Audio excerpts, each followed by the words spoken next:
আজ আমি আপনাদের সামনে তুলে ধরব যজুর্বেদ থেকে।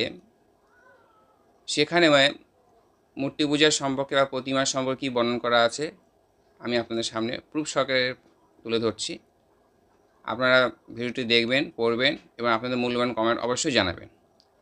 হরে কৃষ্ণ বন্ধুরা, আজ আমি আপনাদের সামনে তুলে ধরছি যজুর্বেদ থেকে প্রতিমা বা মূর্তি পূজা সম্পর্কে ওখানে কি বলা আছে।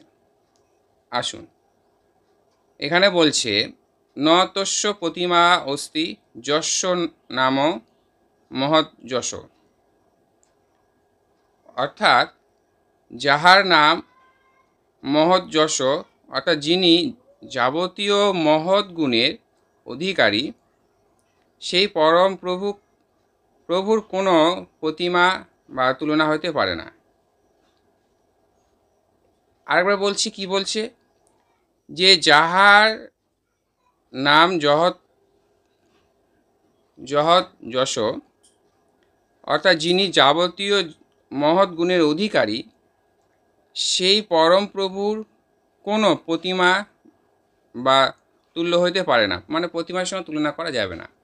তাহলে এখানে আমরা যজুর্বেদের মধ্যে স্পষ্ট পাচ্ছি যে যে পরম সৃষ্টিকর্তা, তার কোনো সে সর্বগুণের অধিকারী, সমস্ত গুণ তার মধ্যে আছে, কিন্তু তার মধ্যে প্রতিমার সঙ্গে যে আমরা তুলনা করছি, যেটা এর মধ্যে সম্পূর্ণ গুণ আছে। প্রতিমার মধ্যে সম্পূর্ণ গুণ কি বিরাজমান থাকতে পারে? বেদের কথা, আমার তো কথা না। সম্পূর্ণ গুণ বলতে কি বোঝায়? আচ্ছা, পঞ্চভূত খ্যাতি অব তেজ মরুদ্বম, যে প্রতিমাকে যখন সৃষ্টি করা হলো, মানে যে তৈরি করলো, সে প্রতিমাকে যেভাবে তৈরি করুক, প্রতিমার মধ্যে কি সম্পূর্ণ গুণ কি বিরাজ করে? এবার প্রতিমার হাত, চোখ, নাক, মুখ ইত্যাদি তৈরি করা হলো, সে চলাচল করতে পারে না, এই একটা গুণ তার কাছে নেই। সে শ্বাস প্রশ্বাস তার চলে না, এই একটা গুণ তার মধ্যে নেই। সে খেতে পারে না, সে কথা বলতে পারে না, ইত্যাদি ইত্যাদি। তাহলে প্রতিমার মধ্যে সর্বগুণ বিরাজ নেই, প্রতিমার মধ্যে সম্পূর্ণ গুণ বিরাজ নেই। কিন্তু সে যে পরমাত্মা, পরমেশ্বর, সে সম্পূর্ণ গুণের অধিকারী। তাহলে সেই সম্পূর্ণ গুণের যে অধিকারী, সে হচ্ছে একমাত্র পরম প্রভু। কিন্তু আমরা সনাতনীরা বেদ অনুসারে সেই সম্পূর্ণ গুণের অধিকারীকেই পূজনীয় বা পূজা করা বা আরাধনা করা প্রয়োজন। কারণ এখানে বলছে নতস্য প্রতিমা অস্তি,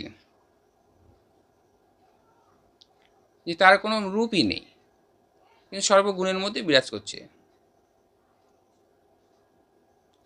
তাহলে এবার আপনারা বলুন যে প্রতিমা পূজা বেদ অনুসারে করা উচিত কি উচিত নয়? এটা আমি আপনাদের চরণে জিজ্ঞাসা রাখছি। বেদে আরও কয়েকটা শ্লোক আছে, সেই শ্লোক আমি পরে দ্বিতীয় ভিডিও আপনাদের সামনে তুলে ধরব। আজকে মূলত এই একটা ভিডিও ছোট করে আপনাদের সামনে তুলে ধরলাম।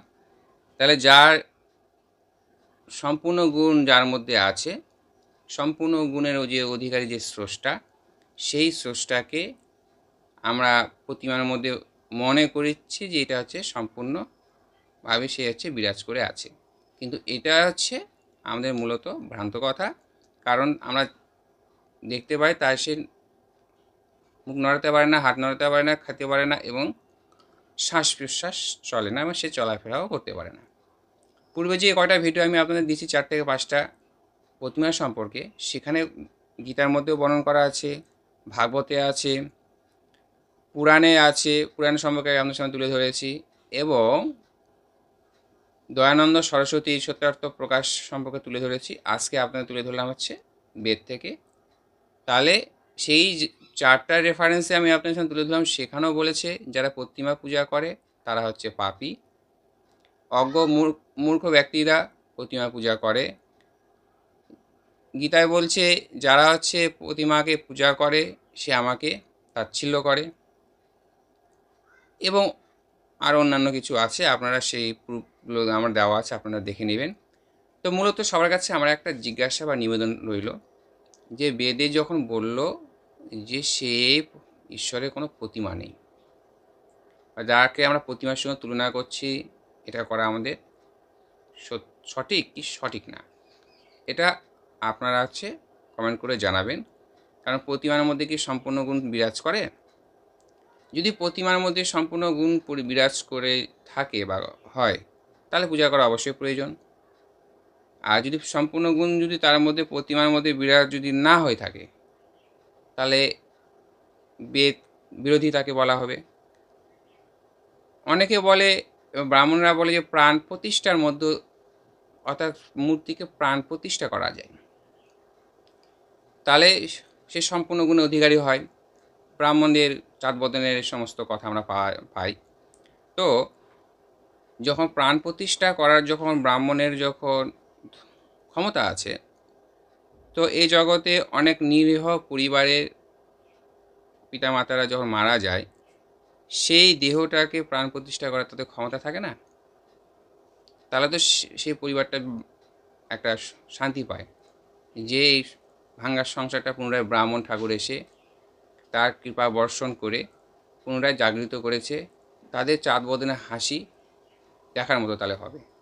তাহলে যে ব্যক্তিটা চলাফেরা করতো, খেতো, কথা বলতে, চলতো, নানা রকমভাবে তিনি চলত, অর্থাৎ তার মধ্যে পঞ্চগুণই আছে, পঞ্চভূতি আছে, ক্ষিতি অব তেজ মরুদ্বম, তাহলে কোনো কারণবশনে কোনো একটা ত্রুটির জন্য সেখান থেকে একজনকে চলে গিয়েছে, তাকে আপনিও দেখেননি, আমিও দেখিনি, কিন্তু কে একজন ছিল, চলে গিয়েছে। তো তাকে যদি প্রাণ প্রতিষ্ঠা, সেই প্রাণকে আবার সেই প্রতিষ্ঠা করতে পারে সেই দেহটার মধ্যে, তার পুনরায় কথা বলতে পারবে। কারণ মাটির মধ্যে তারা প্রাণ প্রতিষ্ঠা করতে পারছে, সে মাটি কোনোদিন চলাফেরা করেনি, তার এত বড় ক্ষমতা ব্রাহ্মণের মধ্যে আছে। তাহলে যে চলাফেরা করতো সে পঞ্চভূতের দেহর মধ্যে প্রাণ প্রতিষ্ঠা করা তাতে ক্ষমতা অবশ্যই থাকবে, তাহলে এই জন্য তারা করতে পারে না কেন? তাহলে এখান থেকে প্রমাণ হচ্ছে যে এরা প্রাণ প্রতিষ্ঠা নামে একটা ভণ্ডামি ছাড়া কিছু না। মাটিরটাও পঞ্চভূত, কিন্তু তার মধ্যে সম্পূর্ণ ভূত থাকে না, যেমন বাতাস তার মধ্যে নেই, আছে চেতনামূলক কোনো শক্তি তার মধ্যে নেই, আছে কি? কিন্তু যে ব্যক্তি মারা গেছে তার মধ্যে বাতাস চলাফেরা করতো, চেতনা ছিল, অর্থাৎ সব কিছু ছিল। একটা জিনিস চলে গেছে, তাকে প্রাণ বলা হয়। সেই প্রাণকে যে প্রতিষ্ঠা করে তাকে প্রাণ প্রতিষ্ঠা বলা হয়। সেই প্রাণকে পুনরায় নিয়ে এসে সেই দেহের মধ্যে প্রতিষ্ঠা করার ক্ষমতা অবশ্যই ব্রাহ্মণের থাকা প্রয়োজন, যদিও তারা প্রাণ প্রতিষ্ঠা করছে। মূলত ভিডিওটি করছি ভাই কাউকে ব্যঙ্গোক্ত করা নয়, বিচার সাপেক্ষ কথা বলার চেষ্টা করছি। আমি একটা অধম, আমি আগে বলেছি আমি অধম।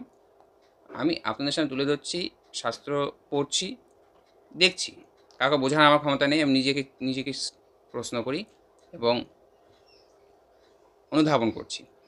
তো এবারে আপনাদের কাছে কথা, যে সে ব্রাহ্মণ যখন প্রাণ প্রতিষ্ঠা করার এই চলাফেরা করা মানব দেহটাকের মধ্যে প্রাণ প্রতিষ্ঠা করতে পারলো না, তার মাটির মধ্যে সে প্রাণ প্রতিষ্ঠা করে, এটা একটা চিটিংবাজি কথা না? তো যাই হোক, কেউ ভিডিওটি মাইন্ডে নেবেন না, আপনাদের বিচার করে কমেন্ট করে জানাবেন। জয় শ্রীরাম, জয় রাধেশ্যাম, গুরু গোবিন্দের জয় হোক।